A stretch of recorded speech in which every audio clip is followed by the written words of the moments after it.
নমস্কার বন্ধুরা, সুদীপা রকমারি চ্যানেলে আপনাদের সবাইকে স্বাগত। আজ আমি আপনাদের করে দেখাচ্ছি মূলোর ঘন্ট। এই জন্যে লাগবে লাল মূলো। লাল মূলো দিয়ে এই ঘন্ট খেতে কিন্তু দুর্দান্ত লাগে। যারা মূলো খেতে চায় না তারাও আশা করি পছন্দ করবে।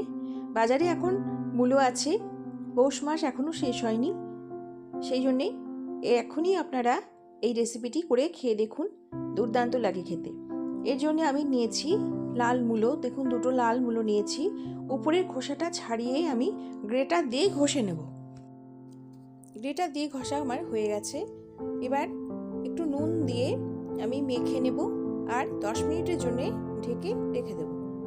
তাহলেই মূলো থেকে প্রচুর জল বেরিয়ে আসবে। এবার গ্যাস জ্বালিয়ে কড়াই বসিয়ে দিয়েছি সর্ষের তেল। দুটো আলু ডুমো ডুমো করে কেটে নিয়েছি। এইভাবে দেখুন, আলুটা আমি প্রথমে ভেজে নেব। লাল করে আলুটা ভাজতে হবে। দিয়ে দিলাম আলুটা। দেখুন, এইভাবে লাল করে ভেজে নিয়েছি। এবার আলুটা তুলে নেব। আলুটা তুলে নিয়ে এই তেলের মধ্যে আমি দিয়ে দেব আর একটু তেল, আর একটু সর্ষের তেল দিয়ে দিলাম। এখন কটা বিউলি ডালের বড়ি আমি এবার ভেজে নেব।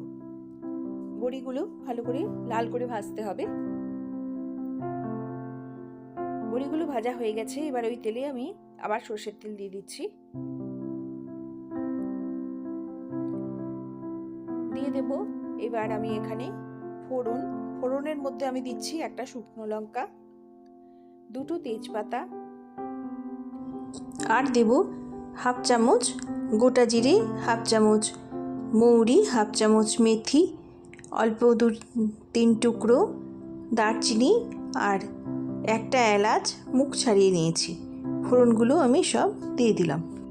গ্যাসের আঁচটা লো টু মিডিয়ামে রেখে আমি ফোড়নটা ভালো করে ভেজে নিচ্ছি। ফোড়নটা ভাজা হয়ে গেছে। এবার আমি এর মধ্যে দিচ্ছি হাফ চামচ হিং। এখানে হাফ চামচ হিং আমি দিলাম। আপনাদের যদি হিংটাতে দিতে আপত্তি থাকে তাহলে এটা দেবেন না দিলেও এটা খেতে খুব ভালো হবে। দিলাম নারকেল কোড়া, অল্প একটু নারকেল কোড়া দিলাম। নারকেল কোড়াটা কিন্তু খুব ভালো করে লাল করে ভাজতে হবে। নারকেল কোড়াটা যদি কম ভাজা হয় তবে কিন্তু এই রান্নাটা খেতে ভালো হবে না। একদম লাল করে নারকেলটা মশলাটার সাথে ভেজে নেব। দেখুন, ভেজে নিচ্ছি একটু সময় নিয়ে, গ্যাসের আঁচটা কমিয়ে। নারকেলটা দেখুন লাল করে ভাজা হয়ে গেছে। এবার আমি এর মধ্যে দিচ্ছি 1 চা চামচ, বড় চামচের 1 চা চামচ আদা বাটা, একটা টমেটো আর 4টে কাঁচা লঙ্কা। কাঁচা লঙ্কাটা চিড়ে নিয়েছি।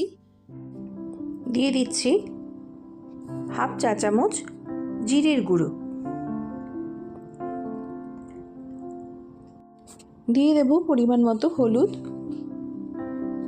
আর আমি এখন এখানে দেব অল্প একটুখানি জল, যাতে মশলাটা পুড়ে না যায়। অল্প একটু জল দিয়ে দিলাম। জলটা দিয়ে মশলাটা এবার কষে নেব। খুব বেশি কষানোর দরকার নেই। এবার আমি দিয়ে দিচ্ছি মূলোটাকে জল থেকে চিপে আমি দিয়ে দেব। দেখুন, চিপে নিয়েছি। এইভাবে মূলোটা আমি দিয়ে দিচ্ছি। মূলোটার থেকে প্রচুর জল বেরিয়েছে। দেখুন কতটা জল বেরিয়েছে। এর থেকে একটু জল আমি মূলোর মধ্যে দিয়ে দেব, পুরোটা দেব না। এই জলটা দিলে মূলোর ঘন্টের স্বাদটা কিন্তু বাড়বে। আপনারা চেষ্টা করবেন লাল মূলো দিয়ে করতে।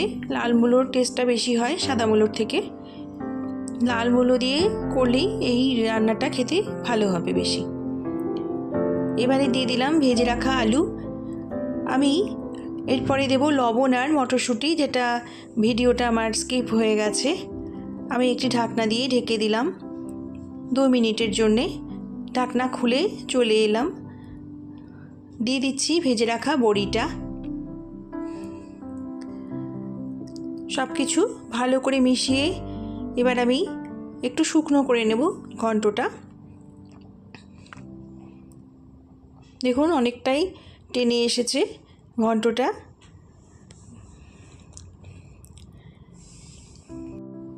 ঘন্টটা আমার হয়ে এসেছে। এই পর্যায়ে আমি এর মধ্যে এখন দিয়ে দেব অল্প একটু চিনি। এটা যদি আপনাদের দিতে আপত্তি থাকে তাহলে স্কিপ করে যাবেন। আর দেবো এর মধ্যে আমি এখন একটু ঘি দিয়ে দিলাম। 1 চামচ থেকে 2 চামচের মতো ঘি আমি এই রান্নাটাতে দিলাম। সব কিছু ভালো করে মিশিয়ে এবারে আমি গ্যাসটা অফ করে নেব। দেখুন রান্নাটা আমার হয়ে গেছে, সম্পূর্ণ রেডি। এবার গ্যাসটা অফ করে নেব। আমি এবার বাটিতে নিয়ে নিচ্ছি।